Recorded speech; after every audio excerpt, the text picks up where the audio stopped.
La guerre de la banane. C'est un conflit armé qui opposa les Kwélé, un peuple de la Haut-Ivindo au nord et du Gabon et l'armée coloniale française. Ce conflit dura 3 ans et prit fin par l'extermination du peuple Kwélé. Les faits. En août 1909, un milicien français avait coupé un régime de bananes et attrapé un coq à l'absence du propriétaire au nom de Ndambé.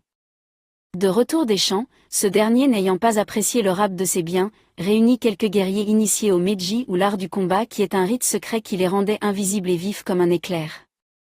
Les guerriers Kwélé ont malmené les militaires français durant 3 longues années.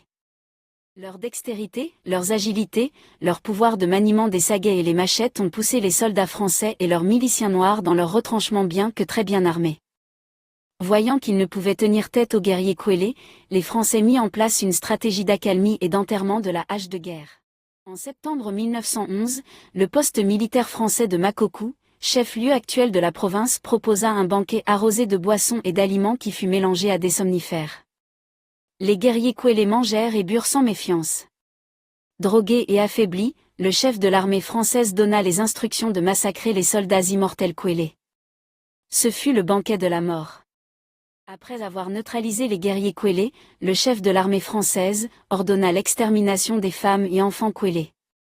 Ce fut l'extermination du peuple Kwélé, seules quelques familles vont survivre à la mise à mort programmée par la France. Pour que ce peuple difficile à soumettre ne tienne plus front à la France, leurs reliques, masques et autres objets sacrés vont être détruits ou emportés en France.